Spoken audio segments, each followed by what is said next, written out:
വടകര കാഫിർ സ്ക്രീൻഷോട്ട് കേസിൽ അറസ്റ്റിലായ ഡിവൈഎഫ്ഐ നേതാവ് ജിതിൻ ഭാസ്കറിനെ കസ്റ്റഡിയിൽ വാങ്ങാൻ അന്വേഷണ സംഘം അന്വേഷണം ഉന്നത നേതാക്കളിലേക്കും നീങ്ങുകയാണ്.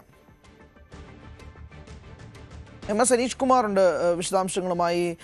അനീഷ്, വടകര സ്ക്വാഡ് ഗ്രൂപ്പിൽ ആണ് ആദ്യം ഈ സ്ക്രീൻഷോട്ട് വന്നത്. അതിൻ്റെ അഡ്മിൻ കൂടിയാണ് ജിതിൻ ഭാസ്കർ എന്നുള്ള വിശദാംശങ്ങളിലേക്ക് കിട്ടുന്നു. കൂടുതൽ ഉന്നതരിലേക്ക് ഇത് നീങ്ങുമോ എന്നുള്ള ചോദ്യമുണ്ട്. അതോടൊപ്പം തന്നെ കഴിഞ്ഞ ദിവസം VT ബൽറാമിൻ്റെ പ്രസ്താവന ഉണ്ടായിരുന്നു. മുതിർന്ന നേതാക്കൾ ആരും ഇത് സംബന്ധിച്ച് പ്രതികരിച്ചില്ല. അപ്പോൾ അതിൻ്റെ അർത്ഥം ജിതിൻ ഭാസ്കറാണ് ഇതിന് പിന്നിലെന്നാണ്. വിശദാംശം.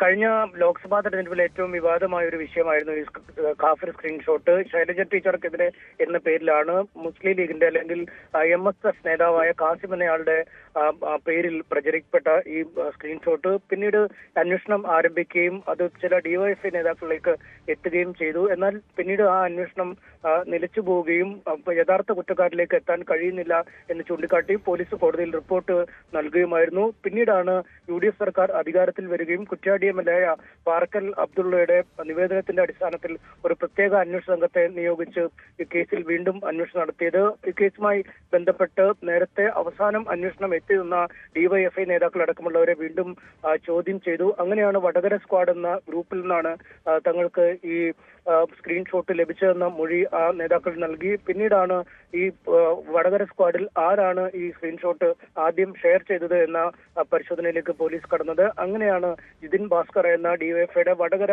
ബ്ലോക്ക് കമ്മിറ്റി അംഗത്തിലേക്ക് അന്വേഷണം എത്തിപ്പെട്ടത്. ഇന്നലെ രാവിലെ മുതൽ ചോദ്യം ചെയ്യൽ നടത്തിയ ശേഷം ഉച്ചതിരിഞ്ഞായിരുന്നു ജിതിൻ ഭാസ്കറിന്റെ അറസ്റ്റ് രേഖപ്പെടുത്തിയത്. ഇതിനുശേഷം കോടതിയിൽ ഹാജരാക്കുകയും ഇയാളെ റിമാൻഡ് ചെയ്യുകയും ചെയ്തിട്ടുണ്ട്. ഇയാൾ നൽകിയ മൊഴി അനുസരിച്ച് മറ്റു ചില കേന്ദ്രങ്ങളിൽ നിന്നും ലഭിച്ച സ്ക്രീൻഷോട്ടാണ് താൻ ഗ്രൂപ്പിൽ ഇട്ടതെന്നാണ്. ഇതേതാണ് ഈ മറ്റു ചില കേന്ദ്രങ്ങൾ, അല്ലെങ്കിൽ ഇതിൽ ഉന്നതരായ നേതാക്കൾ അടക്കമുള്ളവർക്ക് പങ്കുണ്ടോ എന്നതടക്കമുള്ള കാര്യങ്ങളെ കുറിച്ച് വിശദമായ പരിശോധന പോലീസ് നടത്തും. മതസ്പർദ്ധ വളർത്തുക, കലാപത്തിന് ആഹ്വാനം ചെയ്യുക, IT ആക്ട് എന്നീ നിയമങ്ങൾ പ്രകാരമാണ് പ്രതിക്കെതിരെ കേസെടുത്തിരിക്കുന്നത്. ഇനി പ്രതിയെ കസ്റ്റഡിയിൽ ആവശ്യപ്പെടും. ഒപ്പം ഈ ജാമ്യാപേക്ഷ നൽകും എന്ന കാര്യവും നമുക്ക് വ്യക്തമായിട്ടുണ്ട്. പ്രതിഭാഗം എന്തായാലും ജാമ്യാപേക്ഷയെ ശക്തമായി എതിർക്കും. എതിർപ്പ് അറിയിച്ചുകൊണ്ട് നേരത്തെ കേസുമായി ബന്ധപ്പെട്ട് പ്രതി ചേർക്കപ്പെട്ട MSF നേതാവ് കാസിമിന്റെ അഭിഭാഷകൻ അടക്കം ഹർജി നൽകുകയും ചെയ്തിട്ടുണ്ട്. എന്തായാലും ഈ കസ്റ്റഡി അപേക്ഷയിൽ എന്ത് തീരുമാനം കോടതി എടുക്കുമെന്നാണ് ഇനി അറിയേണ്ടത്. ഒപ്പം അന്വേഷണം ഉന്നതങ്ങളിലേക്ക് നീങ്ങുമോ എന്നതും കണ്ടറിയേണ്ടതുണ്ട്. വ്യക്തമാണ്. അനീഷ് കുമാറാണ് വിശദാംശങ്ങൾ നൽകിയത്.